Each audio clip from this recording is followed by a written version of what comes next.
SFI একটা আন্দোলনের ডাক দিয়েছে টাটকা বাতাসের মতো। এটা অনেক বেশি বৈজ্ঞানিক, আধুনিক, ফোকাসড, অ্যাকশন কেন্দ্রিক। এই স্লোগানটা নিয়ে যদি এসএফআই খোলা মনে গভীরে গিয়ে কাজ করতে পারে, তাহলে পশ্চিমবাংলার রাজনীতি শুধু নয়, সামাজিক ক্ষেত্র, অর্থনৈতিক ক্ষেত্রে রদবদলের দিকে নিয়ে যেতে পারে। নমস্কার, আমি উত্তাল ঘোষ।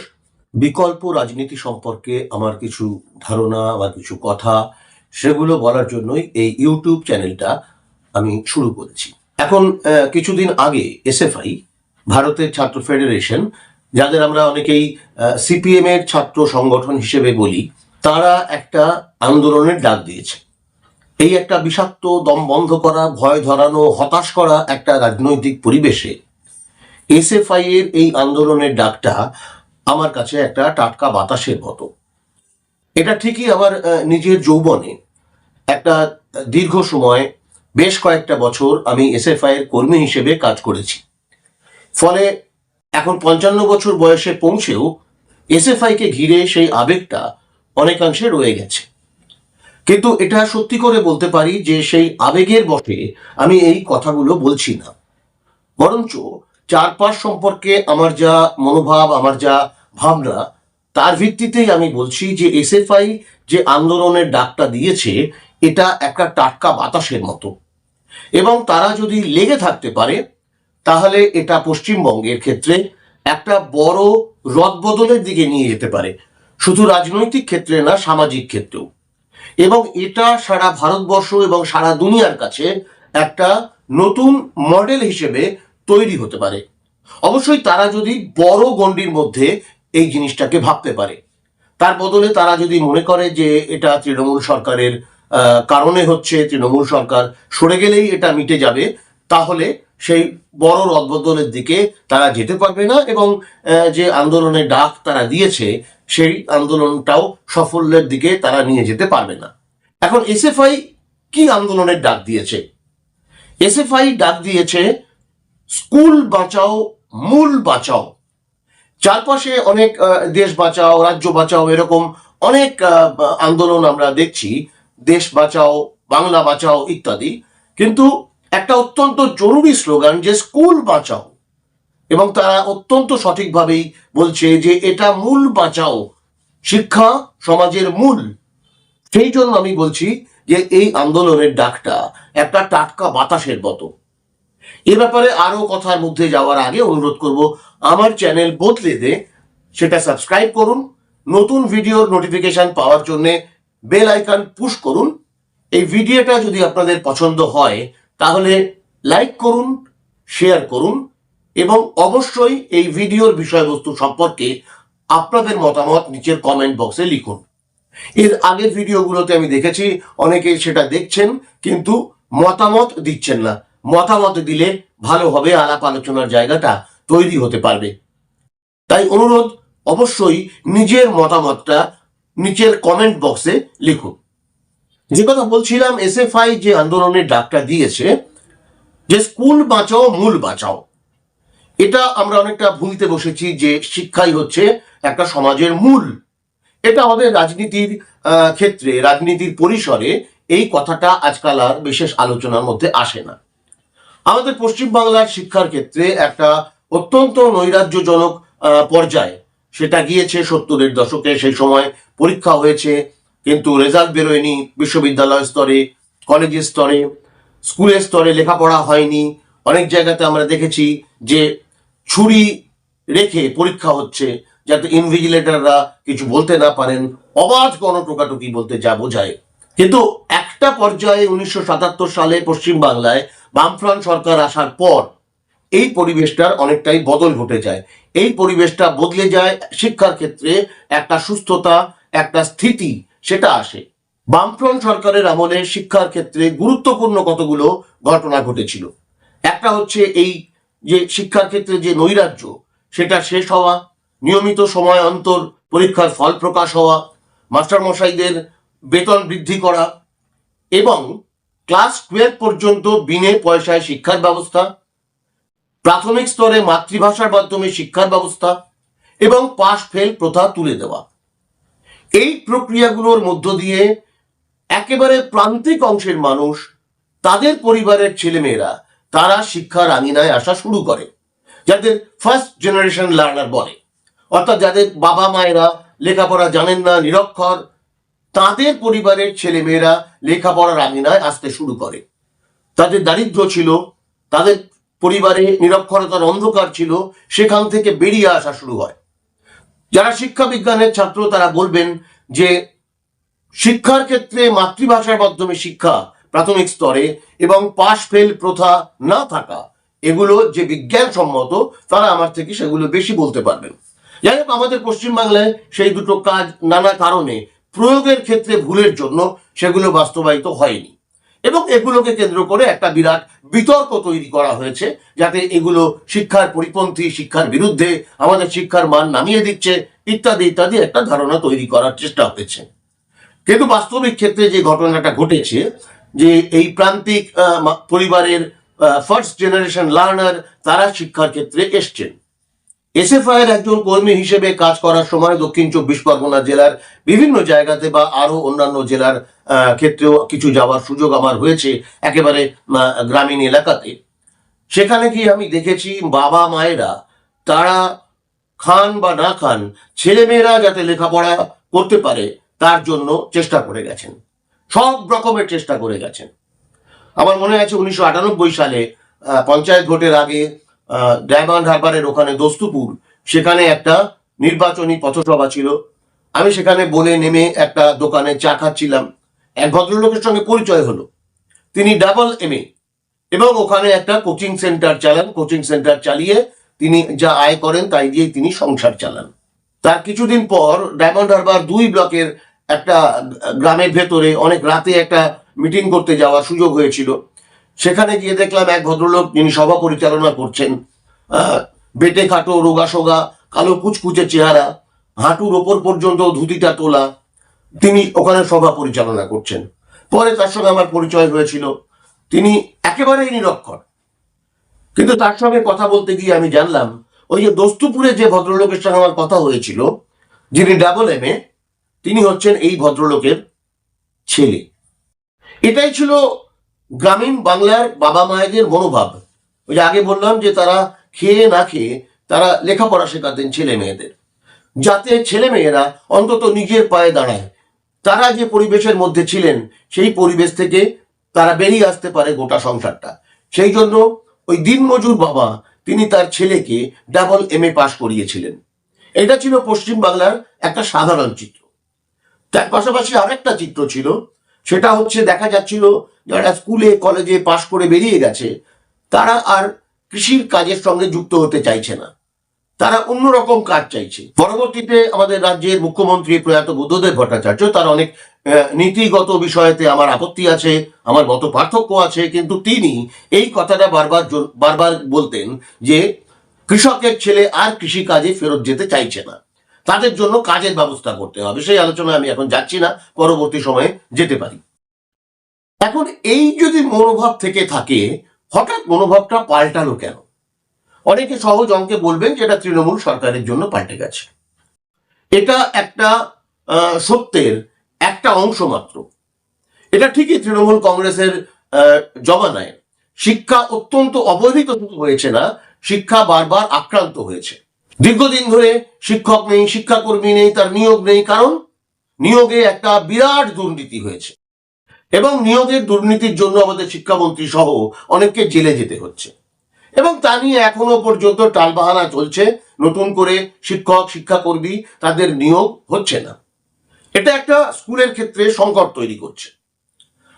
একটা স্কুলের ক্ষেত্রে আমাদের যেটা সংকট দেখা যাচ্ছে, যে আমরা দেখলাম যে একজন শিক্ষককে পুলিশ কর্মী তিনি লাথি মারছেন, একজন শিক্ষিকাকে তৃণমূলের নেতা, যিনি এখন আবার পুরো প্রধান হয়েছেন, তিনি একজন প্রধান শিক্ষিকাকে কান ধরে ওঠবস করাচ্ছেন।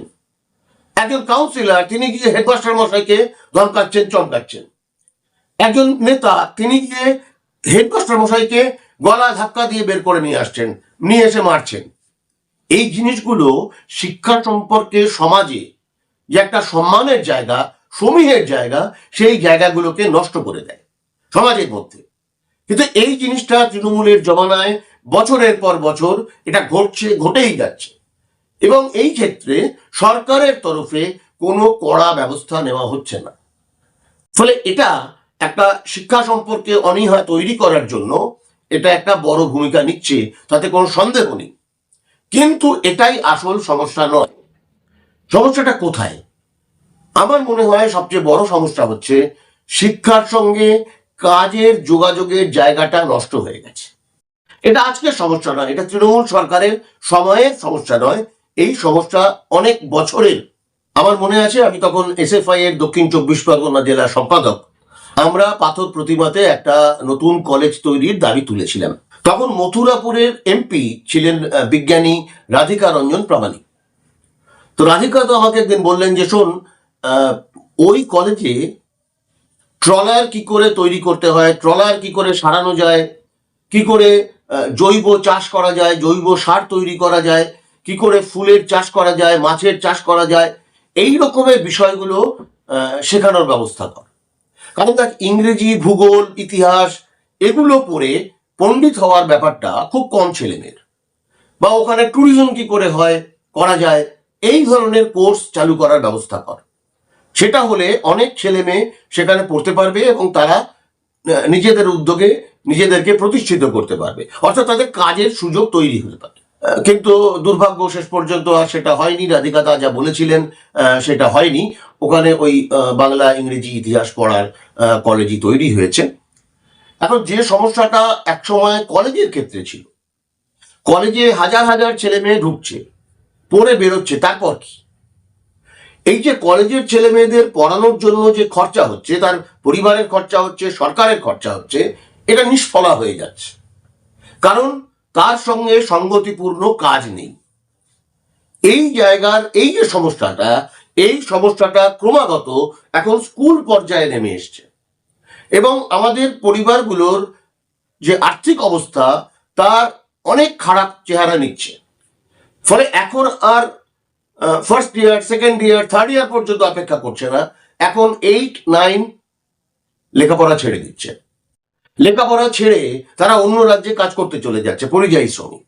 আমি নিশ্চয়ই এই এসএফআই এর বন্ধুরা যারা এই আন্দোলনটা করছেন, আমি শুনেছি তারা বাড়ি বাড়ি যাওয়া শুরু করেছেন যাতে ছেলেমেয়েরা স্কুলে আসে ইত্যাদি।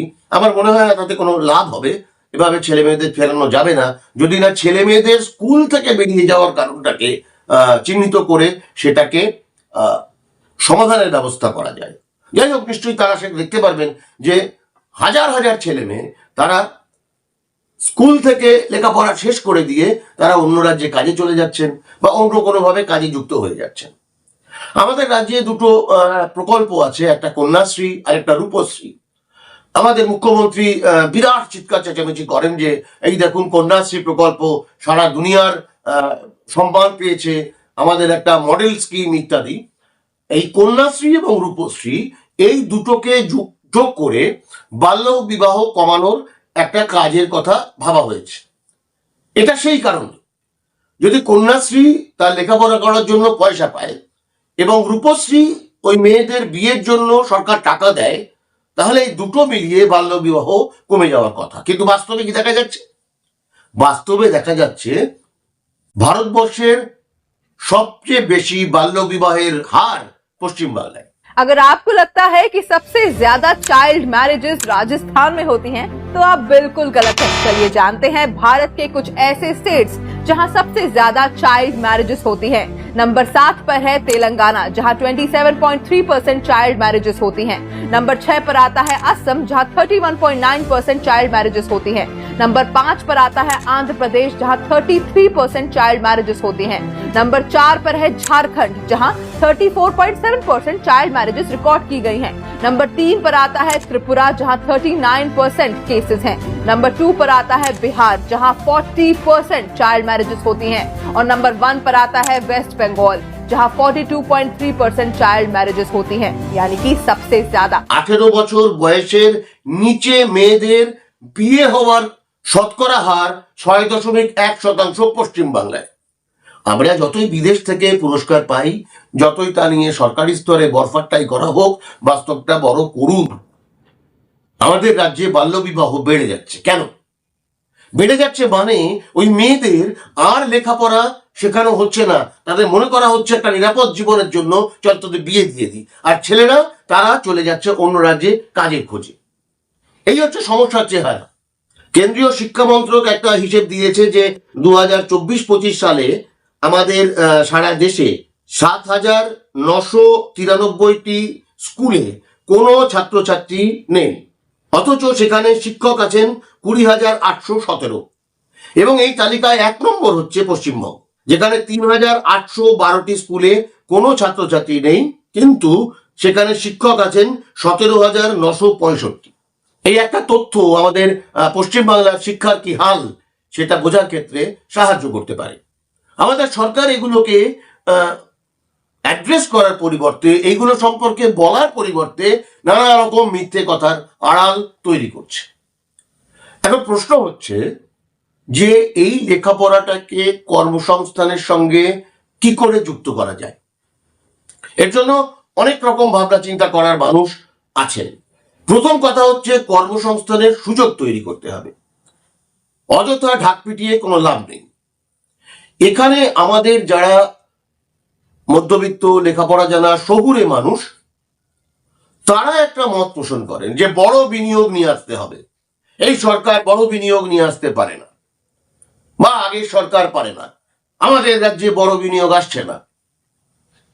এগুলো বিভিন্ন মিডিয়া তারাও এই ধারণাটা তৈরি করিয়ে দেয়, এবং আমাদের যারা শহুরে লেখাপড়া জানা, একটু সচ্ছল মধ্যবিত্ত মানুষ, তারা এই ধারণাগুলো পোষণ করেন। আসলে কি জানেন, আমরা তো ব্রিটিশ যুগে বাঙালি, আমরা ব্রিটিশ শিক্ষায় শিক্ষিত হয়ে কিরানি হতে চেয়েছি, ফলে ওটাই আমাদের কাছে মোক্ষ। এবং এই যে প্রচারটাকে, এটাকে মাত্রা ছাড়া একটা চেহারা দিয়ে দেওয়া হলো বুদ্ধদেব ভট্টাচার্যের আমলে। তিনি হাত পা ছুড়ে বললেন আমরা 235, ওরা 35, এবার কে রুখবে, টাটা এসে যাচ্ছে।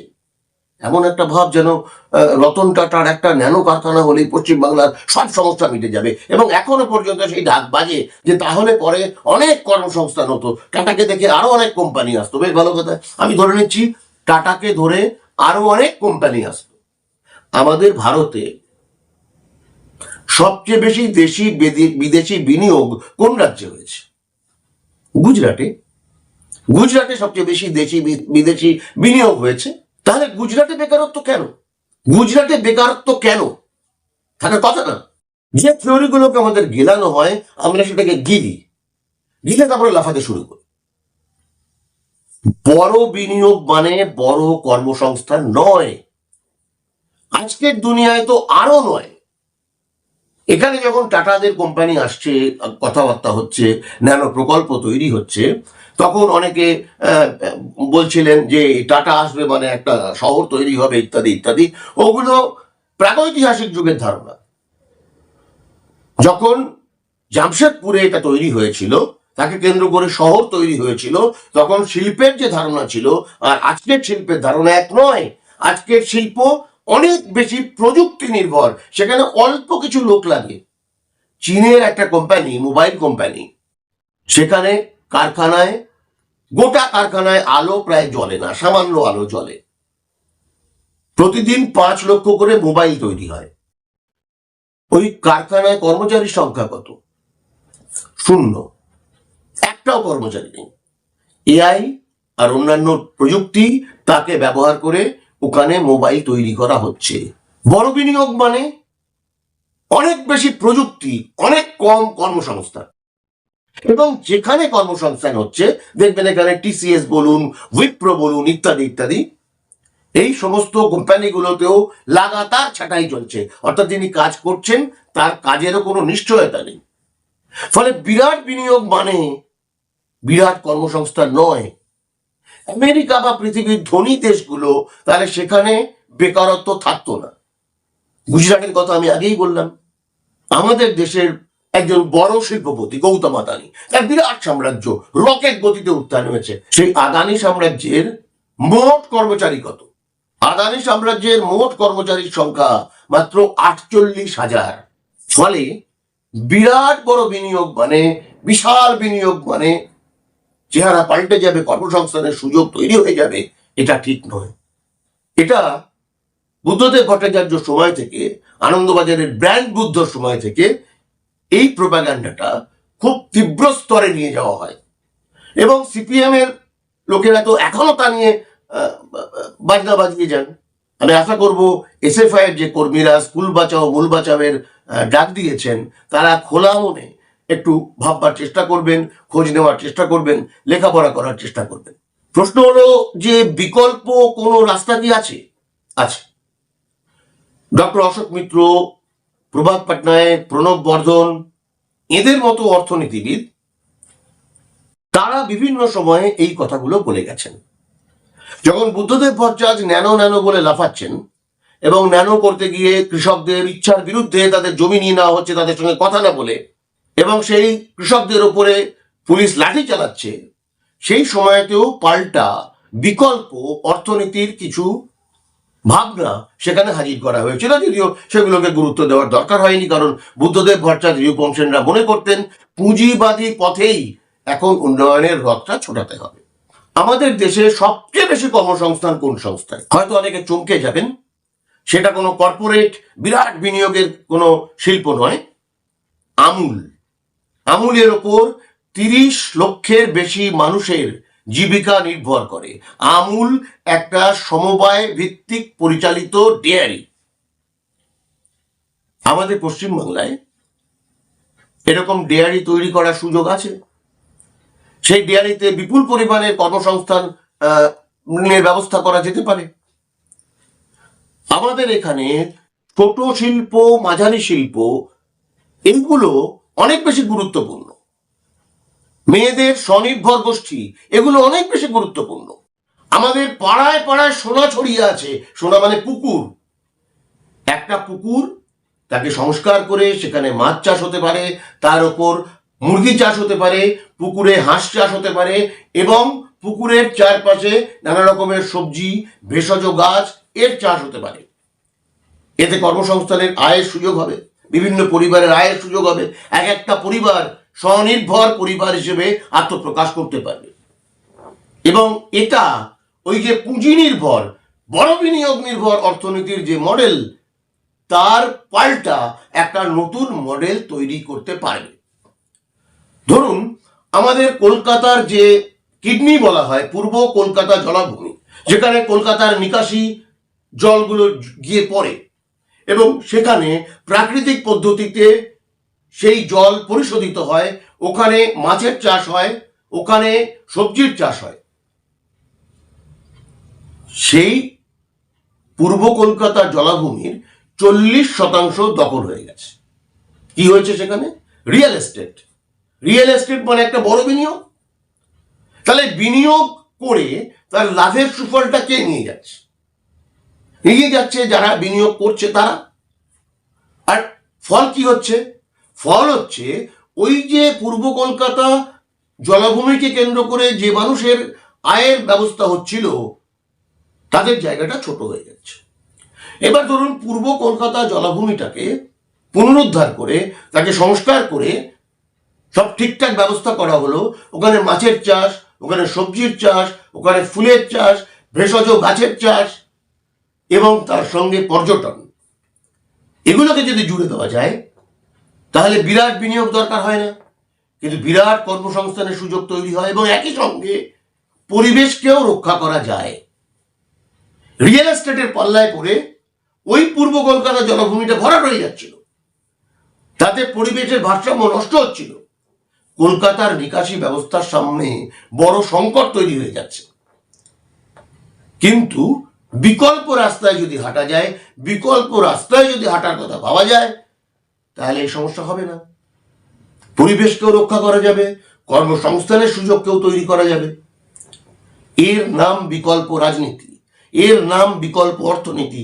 যে কথাগুলো আমি আপনাদের সামনে বলতে চাইছি, এসএফআই এর বন্ধুরা তারা যখন বিভিন্ন জায়গায় যাবেন, ঘুরবেন, কেন হচ্ছে এই সমন্বয়টা কি করে ঘটানো যায়? গ্রামীণ স্তরে বিভিন্ন ছোট ছোট উদ্যোগ, তার মধ্য দিয়ে এই কর্মসংস্থানের সুযোগ তৈরি হতে পারে। আমরা বাঙালি যারা একসময় ব্রিটিশের কেরানি ছিলাম, আমরা তো চাকরি বাদে আর ভাবি না কাজ। কিন্তু উদ্যোগপতি যদি তৈরি করা যায়, বিভিন্ন রকম ব্যবসার কথা বলা যায়, যেটা আচার্য প্রফুল্লচন্দ্র রায় আমাদের বলেছিলেন এবং বেঙ্গল কেমিক্যাল করে দেখিয়ে দিয়েছিলেন, বাঙালি ব্যবসা করো। আমরা শুনিনি সে কথা। আমরা ওই পুরনো মোহে রয়েছি এবং ভোটের রাজনীতির তাগিদে তাকে বিভিন্ন সময়ে ইন্ধন দেওয়া হয়েছে এবং সেই সব ভুলভাল ধারণা নিয়ে আমরা বেশ নেশার মতো থাকি। আমাদের মাননীয় মুখ্যমন্ত্রী যখন বলেন যে চপ তৈরির কথা, ঘুগনি বিক্রি করার কথা, কচুরি পাড়ার কথা, আমরা নানা রকম মিম তৈরি করি, ট্রোল করি ইত্যাদি। কিন্তু বাস্তবে একটা জিনিস ভেবে দেখুন যে হলদিরাম যিনি রাজস্থান থেকে এসেছিলেন, কি নিয়ে এসেছিলেন কলকাতায়? এক রকমের তেলে ভাজা। আজকে হলদিরামের ব্যবসা কিরকম? ওটা একটা তেলে ভাজাই ছিল। যদি বাস্তবে দেখা যায় যে চপ বিক্রি করে কত পরিবার ভালো মতো চলতে পারছে। এখন আমাদের বাঙালি মধ্যবিত্ত শিক্ষিত লেখাপড়া জানা যে অংশ আছে, তাদের নাক বড় উঁচু।